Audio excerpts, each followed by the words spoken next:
Welcome to HD Camping Adventures. Many of you know that we live here in beautiful British Columbia, and over the years we've spent countless weekends exploring the mountains, forest and coastlines that make this part of the world so special. One of the things we love most is hearing from viewers who have been inspired to plan their own trip out here. But while we usually spend our time escaping the crowds and searching for quiet places, sometimes it's fun to do the exact opposite and play tourist for a few days. So in this video, we're counting down 12 of our favorite things to do in and around Vancouver.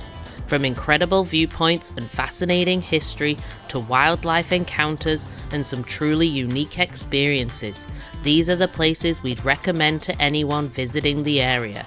Let's get started. Kicking off our list at number 12 are VanDusen Botanical Garden and the Bloedel Conservatory. These two attractions are located so close together that it really makes sense to experience them as a package. Both are found right in Vancouver, so crowds can be common and parking isn't always easy to find. If your schedule allows, a weekday visit will usually give you a much better experience. Built on the site of a former golf course, VanDusen Botanical Garden is a place where you can easily spend an entire afternoon exploring. If you're a plant lover, this is an absolute must-see. With more than 7,500 plant species and varieties spread throughout the property, it feels like you're traveling through different parts of the world without ever leaving Vancouver. Along the way, you'll find fountains, art pieces, cafes, restaurants, and a beautiful visitors center. But if you ask us, the highlight has to be the hedge maze. It's surprisingly easy to lose track of time in there. The gardens are also home to plenty of wildlife, so keep an eye out for birds, ducks, and even a few turtles. And depending on the time of year, you may find special seasonal events taking place throughout the grounds. After exploring VanDusen, make your way over to the Bloedel Conservatory located in nearby Queen Elizabeth Park.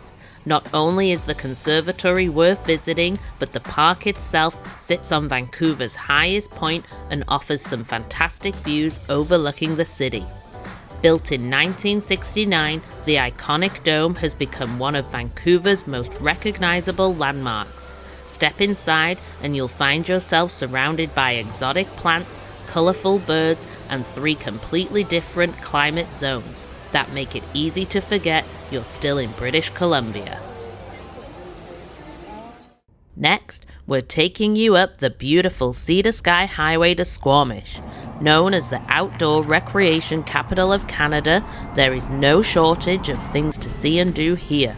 A great first stop is the Squamish Adventure Centre, where you can pick up information on local attractions, browse the gift shop, and grab a coffee and a snack before heading out for the day.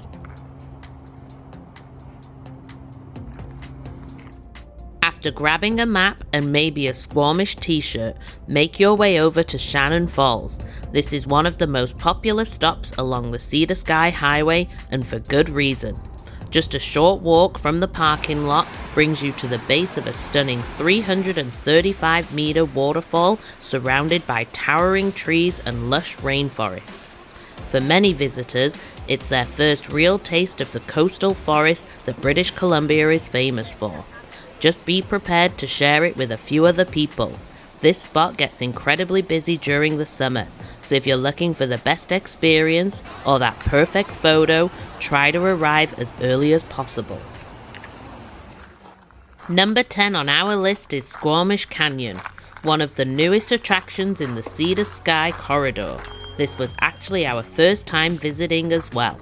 While admission is a little on the expensive side, you'll find nearly 2 kilometers of elevated boardwalks winding through the rainforest alongside the Mamquam River.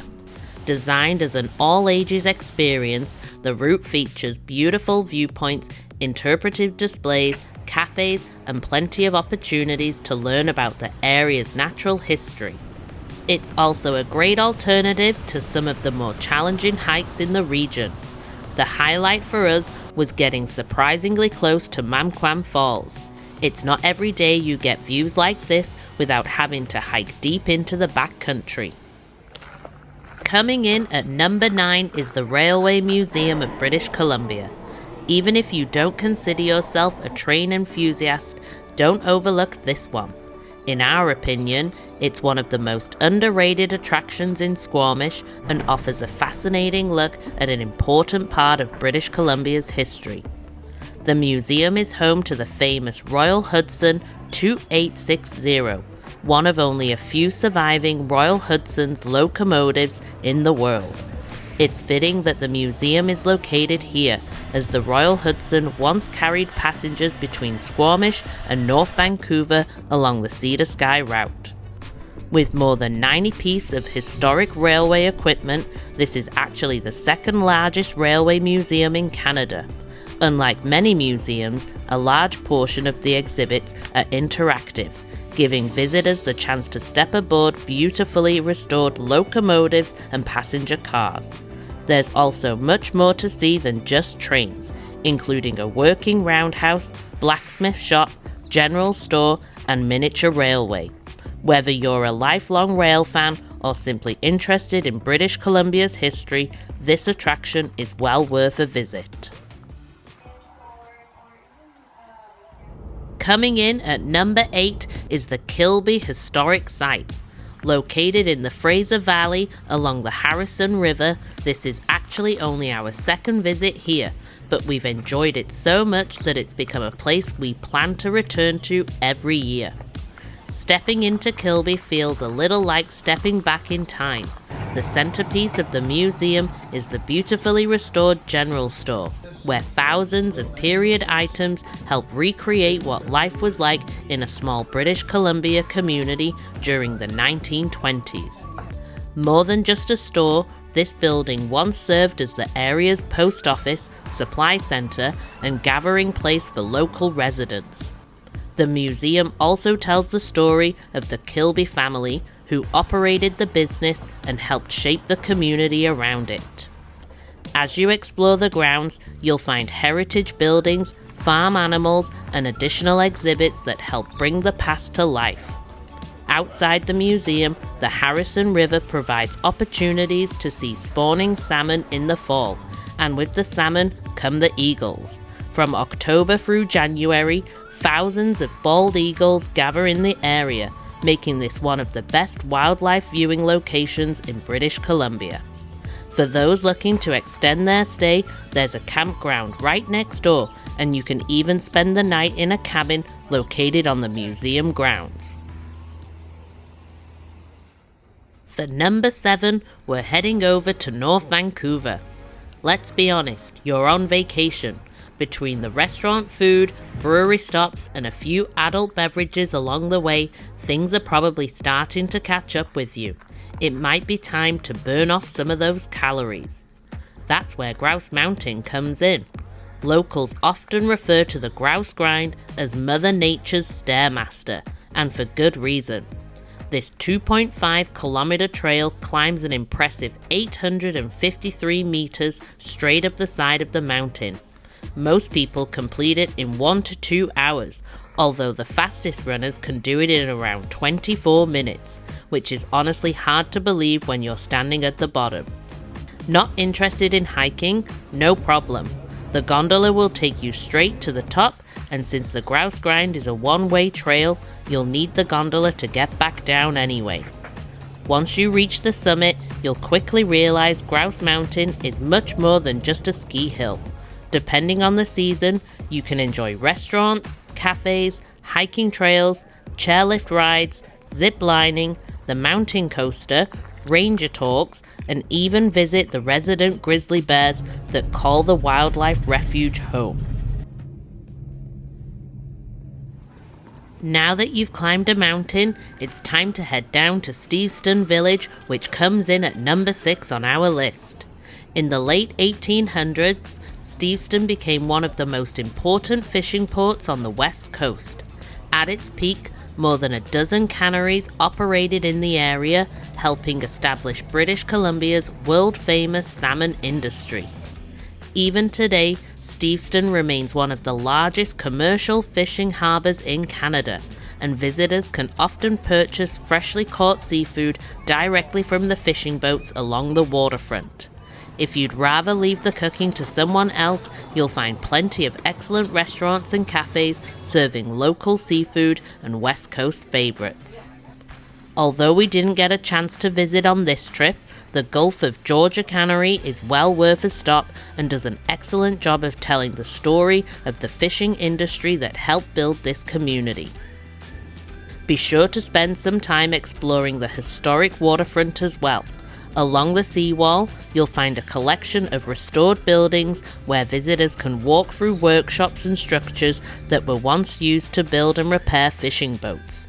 The fishing industry attracted workers from around the world, particularly from China and Japan, and many of the exhibits help tell the stories of these communities and the difficult conditions they often faced. We visited Steveston dozens of times over the years, and somehow it never gets old. Coming in at number 5 is one of our favourite attractions in all of British Columbia, the Sky Gondola. If you've watched our channel for any length of time, you'll know we spend a lot of our weekends exploring Squamish and the Sky corridor, so there was no way this one wasn't making the list. The gondola provides one of the easiest ways to experience BC's alpine environment. In just 10 minutes, you'll climb nearly 900 meters above sea level while enjoying incredible views of Howe Sound, the Chief, Squamish, and the surrounding coast mountains. At the top, you'll find hiking trails, a restaurant and bar, a gift shop, and the spectacular Sky Pilot suspension bridge. Stretching between rocky outcroppings high above the valley, it's one of the most photographed spots in the region. Whether you're hiking the trails, searching for wildlife, or simply soaking in the views from the summit, it's easy to understand why this has become one of the most popular attractions in the Sky corridor. And with different seasonal activities taking place throughout the year, no two visits are ever quite the same. Not too far from the Sky Gondola is number 4 on our list, the Britannia Mine Museum. You really can't miss it while driving along the Sky Highway. The museum is built around the iconic Mill No. 3 building, a National Historic Site that towers above the community below. But Britannia is much more than a museum. It's the story of an entire town that existed because of the mine. Operating from 1904 to 1974, Britannia was once the largest copper mine in the British Commonwealth and produced a significant portion of the world's copper during its peak years.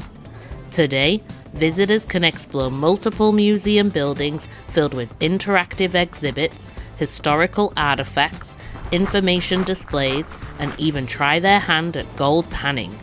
We don't want to spoil too much of the experience, but one of the highlights is the chance to ride a mining train into the mountain and experience what life was like for the miners who worked here.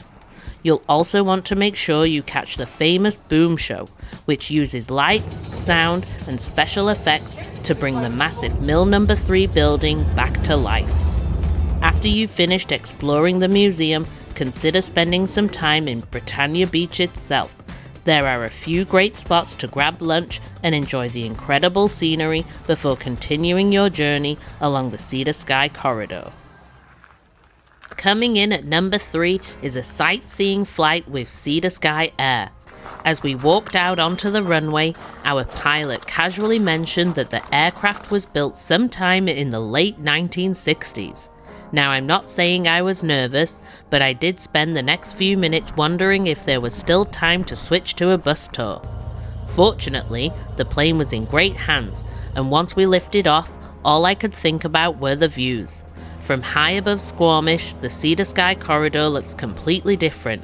Howe Sound stretches out beneath you, the Chief suddenly seems much smaller than it does from the highway, and the surrounding coast mountains appear to go on forever.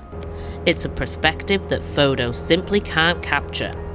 If you're looking for one experience that will truly show you the scale and beauty of this part of British Columbia, a flight with Sea to Sky Air is hard to beat. We chose to do this tour here in Squamish because the Sea to Sky corridor is one of our favourite places in British Columbia. That said, you'll find similar sightseeing flights all across the province, and honestly, it's hard to go wrong.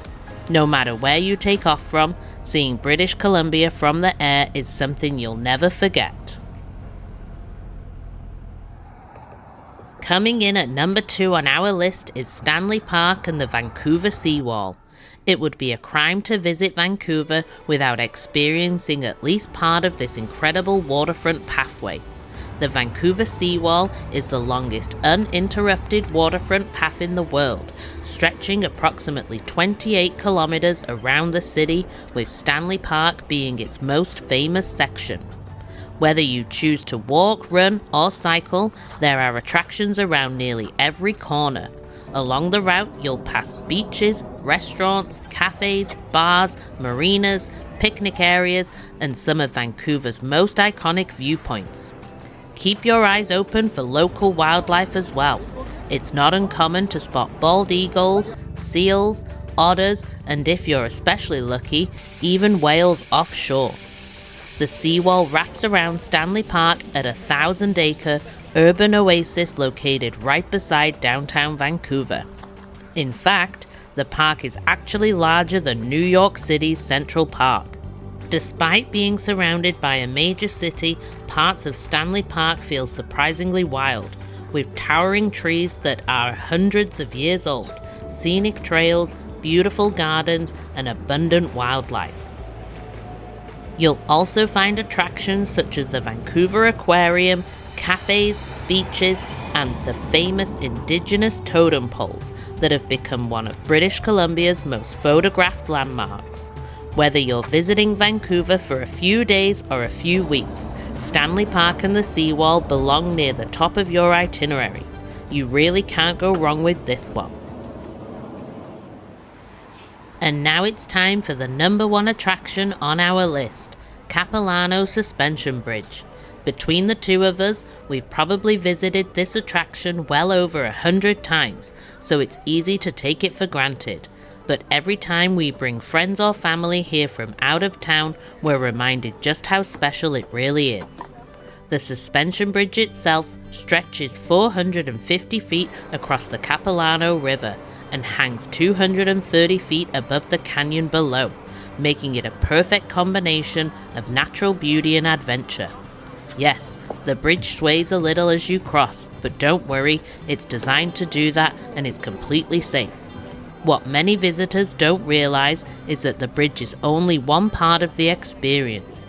Beyond the main crossing, you'll find treetop walkways, the dramatic cliff walk, information displays, live nature presentations, and plenty of food and beverage options throughout the park. Despite welcoming more than 1 million visitors each year, the surrounding rainforest somehow manages to feel peaceful and secluded. Towering trees, rushing water, and beautifully maintained pathways make it easy to spend several hours exploring the grounds.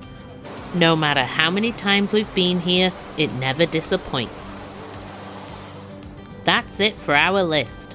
We know there are countless things to see and do around Vancouver, and there's simply no way we could fit everything into a single video.